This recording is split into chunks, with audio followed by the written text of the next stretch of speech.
నమస్తే, నేను విజయారెడ్డి. ఎస్, హైడ్రాతో నగరవాసులందరూ కూడా బెంబేలెత్తిపోతున్నారు. మా ఇంటి వరకు వస్తుందా ఈ పరిస్థితి అనేసి. సో బడాబాబులు అయితే కూలగొట్టినా కూడా ఎట్లో అట్లా కట్టుకుంటారు, కానీ మా పరిస్థితి ఏంది, మా బతుకులేంది అంటే మధ్యతరగతి వాసులకు ఇల్లు అనేది ఒక 25 సంవత్సరాల జీవితం. ఓ రిటైర్మెంటో లేకపోతే భూమి అమ్ముకున్న పైసలు వాళ్ళ కష్టార్జితంతో ఒక ఇల్లు ఏర్పాటు చేసుకుంటారు.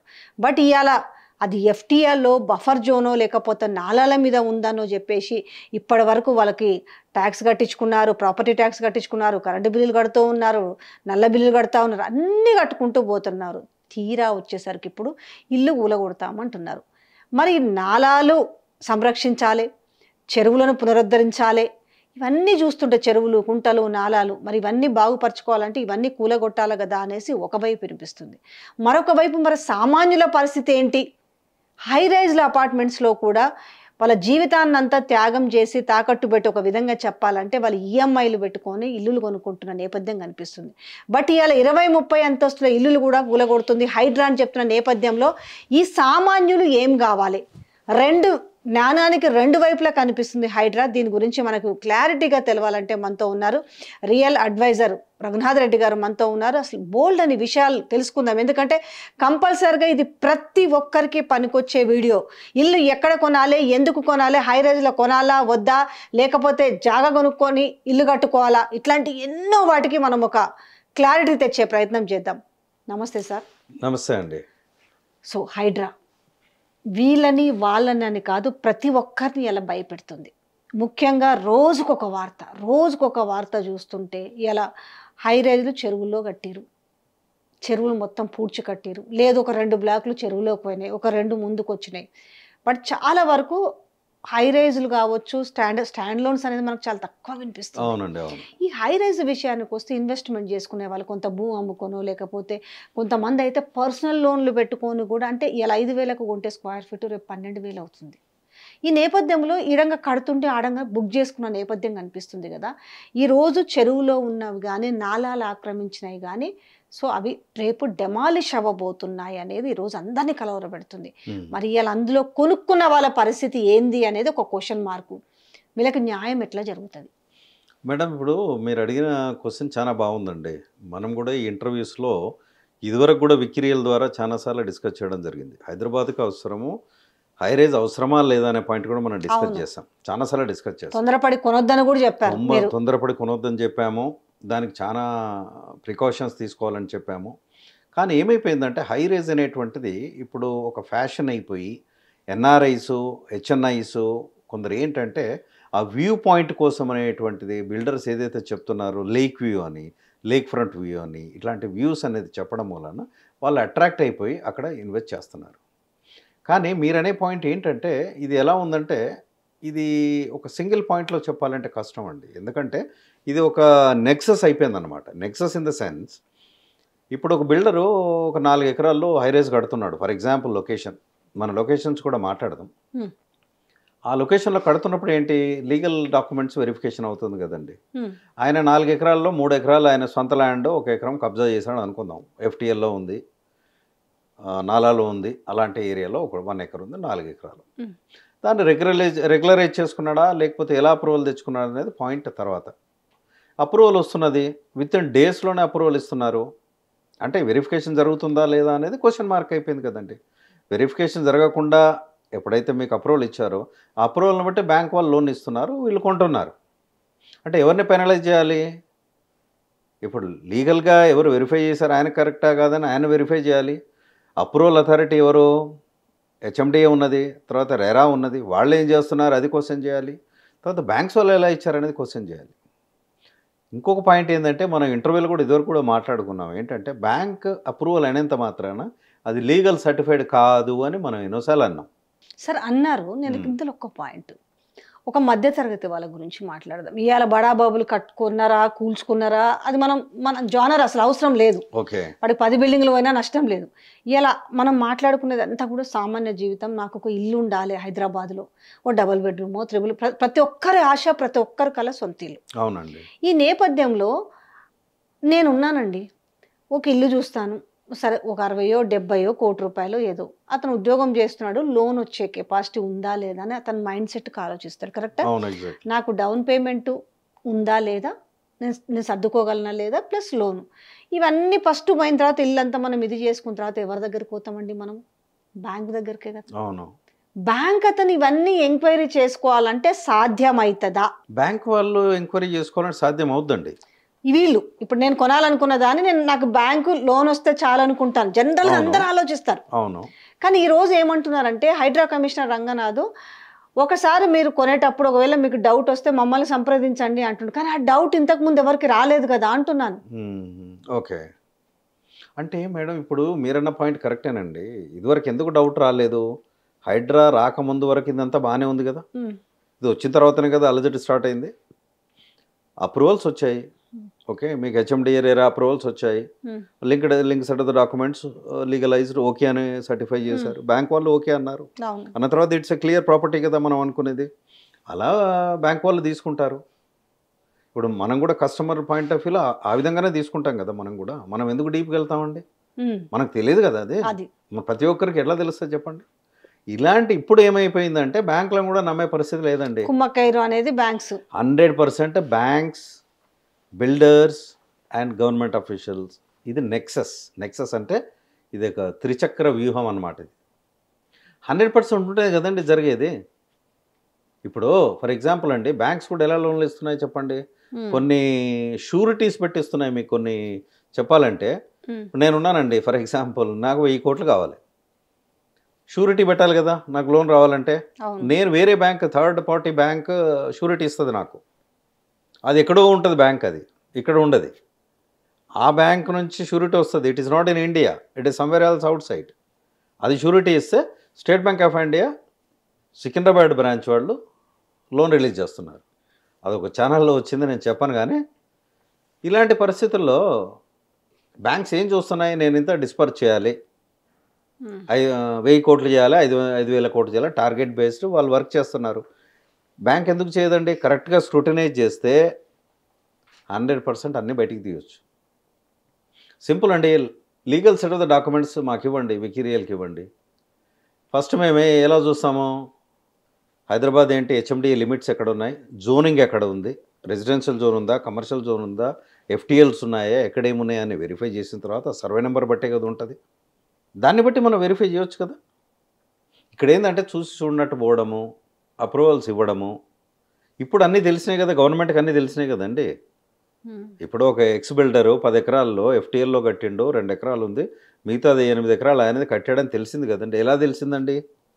మ్యాప్ చూస్తే తెలియట్లేదా? విత్ సర్వే నెంబర్ ఎఫ్టీఎల్ కనపడట్లేదా? మనకు గూగుల్లో కనపడట్లేదా? అంటే ఏంటంటే ఇట్స్ నెక్సెస్. మీకు చెప్పాలా, ఇప్పుడు అందరికి అర్థమైంది. ప్రతిదీ గూగుల్ మ్యాప్లో వేసేసి ఇప్పుడు ఓపెన్ చేసి చూసుకుంటారు. కానీ ఏది హైడ్రాక్ ముందు అయితే ఎవరు లేదండి. ఇది ఎఫ్టీఎల్లో ఉందా, ఇది బఫర్ జోన్లో ఉందా, వాళ్ళు నేను మళ్ళీ చెప్తున్నా అగైన్, డౌన్ పేమెంట్ నాకు సర్దుబాటు అవుతుందా, నాకు లోన్ వచ్చిందా, నేను ఈఎంఐ నేను బేర్ చేయగలుగుతానా అని అంతే చూసుకుంటాను. సో అయితే ఈరోజు బ్యాంకులలో లోన్లు ఉన్నాయి. ఓకే, కొన్ని సంవత్సరాల నుంచి ఈఎంఐ కట్టుకుంటున్నారు. ఇలా 2 ఉన్నాయి కేటగిరీస్. కొన్ని సంవత్సరాల నుంచి ఈఎంఐ కట్టుకున్న వాళ్ళు ఉన్నారు. రెండోది చాలా హై రైజెస్లో ఇన్వెస్ట్మెంట్ చేసుకుంటారు. కొంతమంది అయితే మేజర్ ఆఫ్ ది పర్సనల్ మంచి ఎంప్లాయీస్ అయితే పర్సనల్ లోన్ పెట్టుకుంటున్నారు, ఊర్లో భూములు అమ్ముకొచ్చి ఒకేసారి తక్కువకి వస్తుంది కదా ఆ రోజు, ఇన్వెస్ట్మెంట్ చేస్తున్నారు. ఇప్పుడు కూలగొడతాయి. పాతవి కూలగొట్టినా, కొత్తవి కడుతున్నవి కూలగొట్టినా నష్టపోయేది మళ్ళీ ఇప్పుడు కొనుక్కున్న వాళ్ళే కదా. ఇప్పుడు వీటిని కూలగొడితే ఏం చేయాలా? మంచి క్వశ్చన్ అండి ఇది.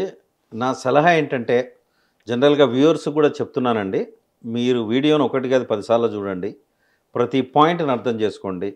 ఇప్పుడు మీరు చేయగలిగేది, మీ చేతిలో ఉన్న ఆయుధం ఒకటేనండి. మీరు హై రైజ్లో తీసుకున్నా, లో రైజ్లో తీసుకున్నా, మీరు అక్కడ ఉన్నటువంటి వాళ్ళు ఎంతమంది ఉన్నారు, ఎంతమంది కొన్నారనేది మీరు ఒక లిస్ట్ అవుట్ చేసుకోండి. ఫస్ట్ 100 మంది ఉన్నారా, 200 మంది ఉన్నారు, వాళ్ళందరూ ఒక మీటింగ్ పెట్టుకోండి. మీరు మీటింగ్ పెట్టుకొని నెవర్ ఫామ్ అన్ అసోసియేషన్ అవసరం లేదు ఇక్కడ.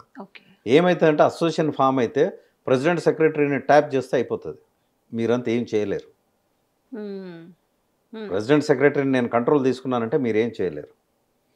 మీరు ఇండివిజువల్గా మీరు జస్టిస్కి వెళ్ళండి, జస్టిస్ కంటే కోర్టుకి వెళ్ళండి.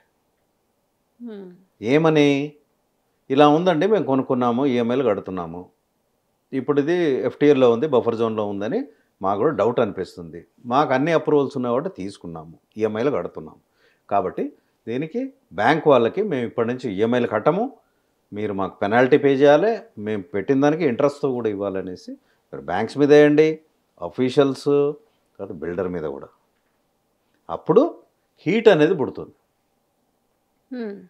అప్పుడు మీకు ఒక 200 కేసులు 500 కేసులు 1 by 1 పడితే అప్పుడేమైంది, అదొక ఇష్యూ అయిపోతుంది. కాబట్టి అప్పుడన్నా కోర్టు డైరెక్షన్స్ ద్వారా దీనికి ఏమైనా సొల్యూషన్ రావచ్చు అండి. అంతేగాని మీరు ఒక యునైట్గా ఉండండి, జరిగిపోయింది అది జరిగిపోయింది, కానీ మీరు ఇప్పుడున్న ఇన్వెస్ట్మెంట్ని ఇంకా ఆపేసుకొని ఈ విధంగా ప్రొసీడ్ అయితే బెటర్ అని నా సలహా. ఇంకోటి, ఇప్పుడు మనకి దుర్గం చెరువు ఎఫ్టీఎల్ జోన్లో ఉన్న ఇల్లులు కావచ్చు, ఇప్పుడు ఇన్ఆర్బిట్ మాల్ కావచ్చు, గవర్నమెంట్ ఆఫీసులు కూడా నాలాల మీద కట్టిరు, ఎఫ్టీఎల్లో కట్టిరు. ఇప్పుడు ఓవైసీ అయితే సవాల్ చేస్తున్నాడు, అవన్నీ కూలగొట్టి మా దగ్గరికి రండి. ఫాతిమా కాలేజ్ అయితే పూర్తిగా చెరువులో ఉంది. ఇప్పుడు ఈ హైడ్రా నిజంగానే ఇవన్నీ కూల్చుకుంటూ ఇవన్నీ నేలమట్టం చేసుకుంటూ ఇలా నాలాలని చెరువుల్ని కాపాడుతుందా, లేకపోతే తూతూ మంత్రంగా అనిపించి వదిలేస్తారా? ఇది మీరనే క్వశ్చన్ ఎలా ఉందంటే కోడి ముందా గుడ్డు ముందా అనే సామెతలాగా ఉంది. ఎందుకంటే ఇది ఎప్పటి నుంచో జరుగుతున్నదండి, గత 30 సంవత్సరాల నుంచి జరుగుతున్నది, ఈ రోజుది కాదు ఇది. నాలాలు, బఫర్ జోన్స్, ఎఫ్టీఎల్స్ కబ్జాలైనవి, అందులో కట్టారు, అందరికీ తెలిసిన వాస్తవం. ప్రీవియస్ గవర్నమెంట్ ఉంది, దానికన్నా ముందు గవర్నమెంట్ ఉంది, అందరికీ తెలిసిన వాస్తవాలు. ఓకే, బయో కన్జర్వేషన్ జోన్స్ అని ఉన్నాయి. బయో కన్జర్వేషన్ జోన్లో కూడా మీకు ఎంత కట్టాలి, 10% ఆఫ్ ద ల్యాండే కన్స్ట్రక్షన్ చేసుకోవాల్సి ఉంటుంది. దాని ఇష్టమున్న ఫ్లోర్స్ కూడా వేసుకున్నారు, దీన్ని కూడా ఇది మన ట్రిపుల్ 1 జీవోలు కూడా వేసుకున్నారు. ఎప్పుడైతే ఒకసారి దీని ఏంటంటే నా సలహా గవర్నమెంట్కి ఏంటంటే దీన్ని ఒక ఇష్యూగా చేయకుండా, ఇప్పుడు ఎఫ్టీఎల్లో కడితే తీసేయాలి, ఎవరు కాదనరండి, దాన్ని అప్రిషియేట్ చేస్తారు. కానీ ప్రజలు కోరుకునేది ఏంటంటే దీనికి ముగింపు కూడా సక్సెస్ఫుల్గా ఉండాలని కోరుకుంటున్నారు, అంతే కదా. కాబట్టి ఇలాంటప్పుడు ఏం చేయాలంటే అన్ని పార్టీలను కలిసి కూర్చోబెట్టి ఒక బైలాస్ క్రియేట్ చేసుకొని ముందు అన్ని తీసేయాల్సి ఉంటుంది. ఇప్పుడు నేను కట్టినా తీసేసుకోవాలి, మీరు కట్టినా తీసేయాలి, ఎవరు కట్టినా తీసేయాలి. దాన్ని 1 by 1 స్టెప్. కానీ తీసేసే క్రమంలోనే అసలు కష్టం వచ్చింది, తీసేసారు, కానీ డబ్బులు కట్టి నష్టపోతున్న వాళ్ళ గురించి చర్చ కావాలి ఇక్కడ. ఇప్పుడు మీరన్న పాయింట్ చాలా వ్యాలిడ్ అండి. డబ్బులు కట్టిన వాళ్ళు, మీలాంటి వాళ్ళు, మనలాంటి మిడిల్ క్లాస్ ఫ్యామిలీ తీసుకున్నప్పుడు వాళ్ళకి ఎలాంటి న్యాయం చేయాలనేది గవర్నమెంట్ కూడా ఫైండ్ అవుట్ చేయాలండి. ఇప్పుడు తీసుకున్నారు, ఆయన 20 ఏళ్ళ నుంచి ఉంటున్నాడండి, అతనికి వాల్యుయేషన్ కట్టాలి, అతనికి కాకపోతే వేరే చోట ఆయనకు అలొకేట్ చేయాల్సి ఉంటుంది. ఇప్పుడు అంత ఈజీ కాదు కదండి, నేను అన్నీ తీసేస్తానంటే అంత ఈజీ కాదు కదా, దాన్ని కంపెన్సేట్ కూడా చేయాలి కదండి, అది న్యాయం కదా. కానీ అంత అఫోర్డబుల్ చేయగలుగుతుందా? అంత అఫోర్డబుల్ చేస్తేనే అవుతుందండి, లేకపోతే ఏమవుతుందంటే it will become another Bengaluru. ఇంకొక 10 yearsకు చెప్తున్నాను, ఈ వీడియోను కనుక కంటిన్యూస్గా మనం చేస్తే 10 years తర్వాత similar situation will happen to Hyderabad.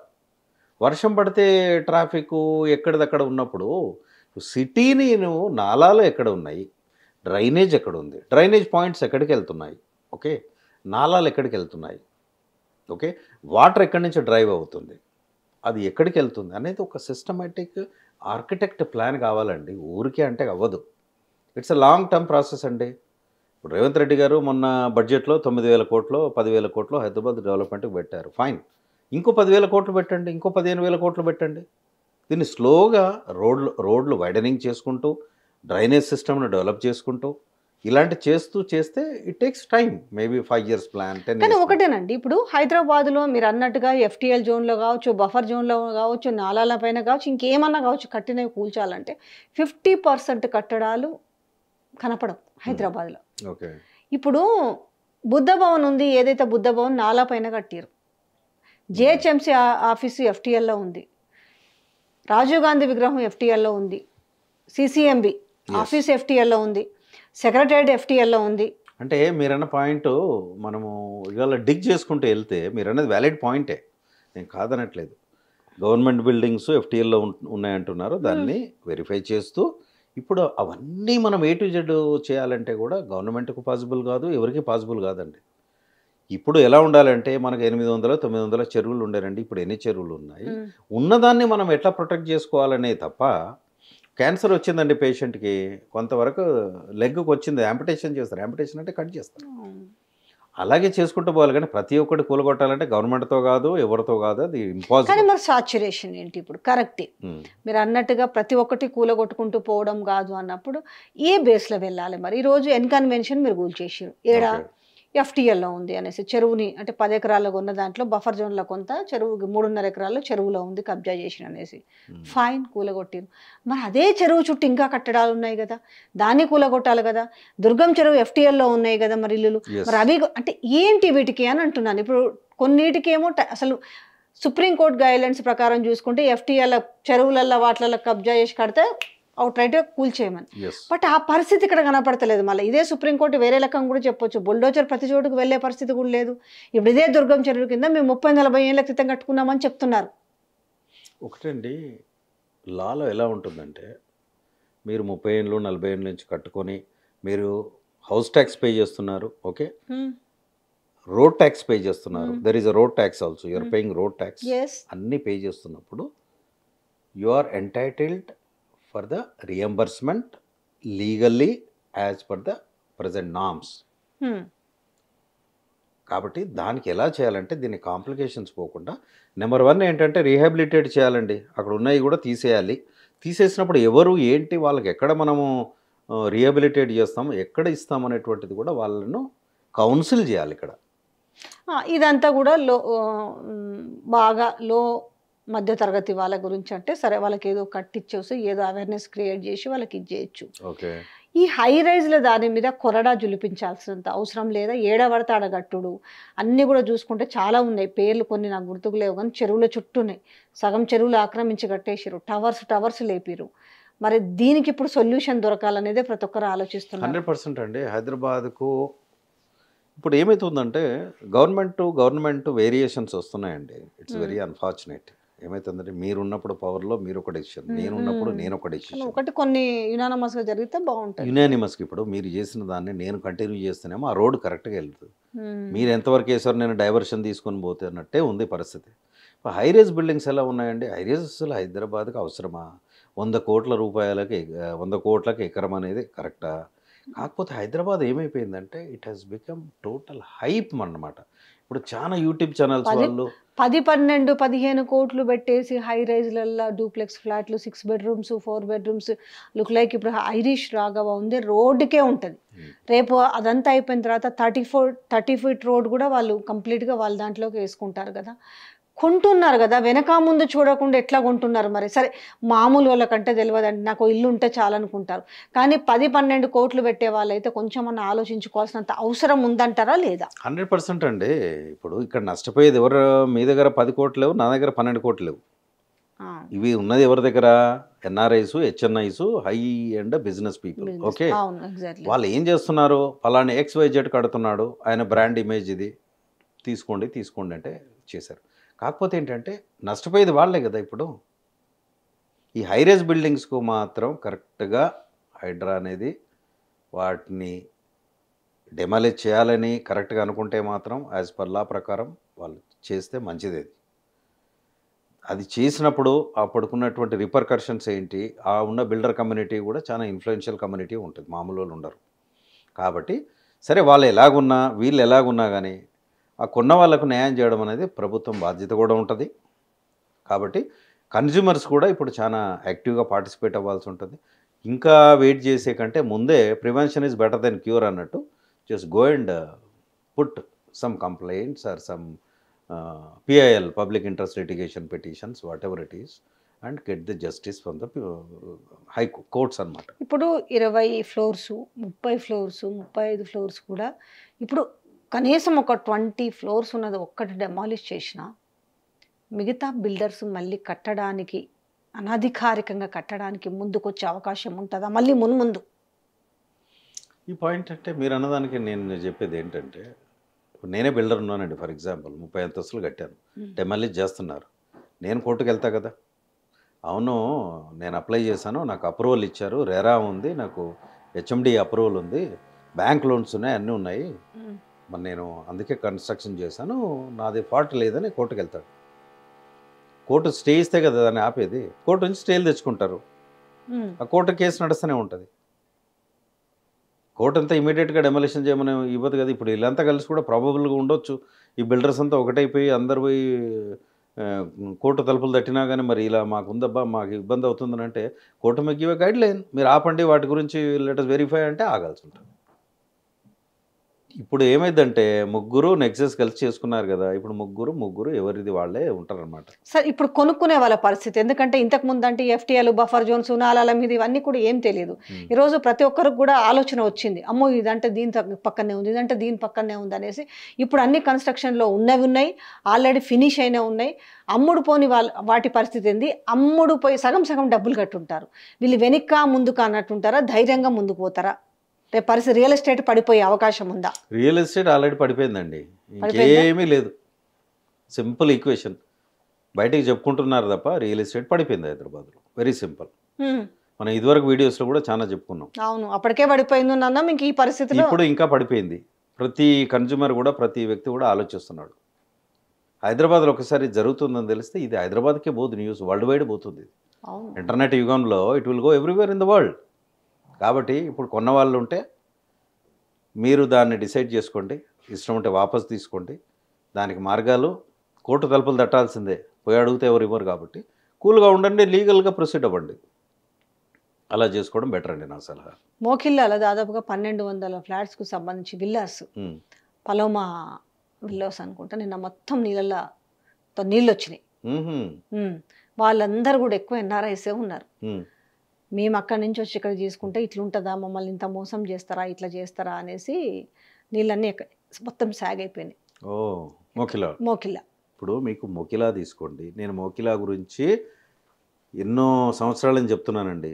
మోకిలాలో కానివ్వండి, అది 111 ఆ ఏరియాకే వస్తుంది ఆల్మోస్ట్. కొన్ని ఏరియాస్ ఆ సర్వే నెంబర్స్ మాత్రం రాకపోవచ్చు. వీళ్ళు కొనేవాళ్ళు ఎలా కొంటున్నారండి? నాకు అర్థం కాని పాయింట్ ఏంటంటే, ఎన్ఆర్ఐస్కి there is no guidance for NRIs అండి. వాళ్ళకి ఏంటంటే ఎక్కడో అమెరికాలో ఉంటారు, ఇక్కడో ఇల్లు కొనాలి, 5 కోట్లు ఉంది, కొనేస్తూ ఉంటారు.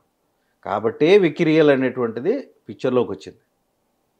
మీరు కనుక ఇప్పుడు మీ ఇన్ని రోజులు అంటే మీకెందుకులే, మీ అడ్వైజ్లు ఎందుకులే అనుకున్నారేమో, కానీ ఇప్పుడు అవసరపడుతుందేమో. ఇంకా మీ రియల్ అడ్వైజర్స్ అనేది ఇప్పుడు అవసరం అనిపిస్తుంది. రియల్ అడ్వైజర్స్లో కూడా చాలా మంది ఉన్నారండి, యూట్యూబర్స్ చాలా మంది ఉన్నారు. కానీ మన వికిరియల్ ఏంటంటే డెఫినెట్గా మీకున్న దాన్ని లీగల్గా వెరిఫై చేయడము, ఈ బఫర్ జోన్స్ ఎవ్రీథింగ్ వెరిఫై చేయడము, బిల్డర్ ప్రొఫైల్ వెరిఫై చేయడము, అసలు మీకు అవసరమా లేదని కూడా మేము గేజ్ చేసి చెప్తామండి. వింటే బాగుపడతారు, వినకపోతే మేము చేయగలిగింది ఏం లేదు. ఇట్లా టెన్షన్ పడుతూ ఉండాలండి. ఇప్పుడు మీకు ఒక రియల్ ఎస్టేట్ అనేది ఏమైపోయిందంటే political, bureaucratic, administrative, business people వీళ్ళందరూ అందులో ఉన్నారు కదా. ఇప్పుడు బ్లాక్ మనీ అంతా ఎక్కడ ఉంది? రియల్ ఎస్టేట్లోనే కదా. దాంట్లోనే ఉంది. కాబట్టి దీని ఏమైపోయిందంటే industry has become so polluted. ఇప్పుడు ఇంకొక విషయం అండి, ప్రీ లాంచ్లు చేస్తున్నారు. ప్రీ లాంచ్ దీని గురించి ఎవరు పట్టించుకుంటున్నారండి? దాన్ని ఇప్పుడు క్లోజ్ చేసినట్టు కదా, కొంచెం బయటకు అనౌన్స్ లేదు. ఇంతకుముందు అయితే బ్రోచర్స్ అవి వేసేవాళ్ళు, పాంప్లెట్స్ వంచేవాళ్ళు, ప్రీ లాంచింగ్ అని. కానీ ఇప్పుడు ఎందుకో కొంచెం బయటికి తెలియనివ్వట్లేదు. ఇప్పుడు దాన్ని ఎలా చేస్తున్నారు? ప్రీ లాంచ్ వాళ్ళంతా channel partners, real estate agents, వాళ్ళు ఏం చేస్తారండి, ఏదో ఒక ప్లాట్ అమ్ముకుంటే 4 డబ్బులు వస్తాయని అంత వాళ్ళలోనే అయిపోతుంది. వాళ్ళు అడ్వర్టైజ్మెంట్ ఇవ్వలేరు కాబట్టి ఆ విధంగా చేస్తున్నారు. నేను అనేది ఏంటంటే, ఎవరు ఏమి చేసినా మనము కామన్ సెన్స్, 6th సెన్స్ అనేది వాడుకుంటే మనం మోసపోవండి. ఫర్ ఎగ్జాంపుల్, ఒక బిల్డర్ ఉన్నాడు, మనం లాస్ట్ టైం కూడా డిస్కస్ చేసాము. 2000 కోట్లు కదా ఆయన కలెక్ట్ చేసింది. ఎందుకు చేశాడండి? 6000 రూపాయలది 3000కి ఇస్తానంటే మీరు 40 లక్షలు కట్టారు, మళ్ళీ పోలీస్ స్టేషన్కి వెళ్ళారు. అంటే వీళ్ళకి పాపం ఆశ అని చెప్పలేం, తక్కువకి వస్తుంది కదా అనేది ఒక మైండ్లో. కానీ దాని వెనక జరుగుతున్నది గ్రహించాలనుకుంటే గ్రహించాలి, లేదంటే మోసపోతారు. ఇప్పుడు డెఫినెట్గా అండి, మీరు ఒక డ్రెస్ తీసుకోవాలన్నా, మీరు ఏదన్నా ఒక యుటెన్సిల్ తీసుకోవాలన్నా మీరు ఎన్ని షాపులు తిరుగుతారండి? ఈజీగా మనకు నచ్చిన దాకా 4-5 షాపులు అయితే తిరుగుతాం. 4-5 షాపులు అయితే తిరుగుతారు కదా. మీరు ఇక్కడ ఎందుకు మోసపోతున్నారు? రియల్ ఎస్టేట్కు రాకండి దయచేసి. నా sincere advice to the investors, ఇప్పుడు ఏమి కొనకండి దయచేసి, మీ డబ్బులు మీ దగ్గర పెట్టుకోండి. ఇప్పుడున్న పరిస్థితిలో ఎవరు అంటే ఇప్పుడు ఒకవేళ మార్కెట్ చాలా డౌన్ అయింది, రియల్ ఎస్టేట్ అనుకున్న దానికంటే 10,000 ఉన్న స్క్వేర్ ఫీట్ ఈరోజు 4-5 వేలకు కూడా దొరకొచ్చేమో కదా. అంటే ఇప్పుడు ఇన్వెస్ట్ చేయడం కరెక్ట్ కాదంటారా? హై రేజ్లలో కొనుక్కోవద్దంటారా? హై రేజ్ జోలికి పోకండి దయచేసి.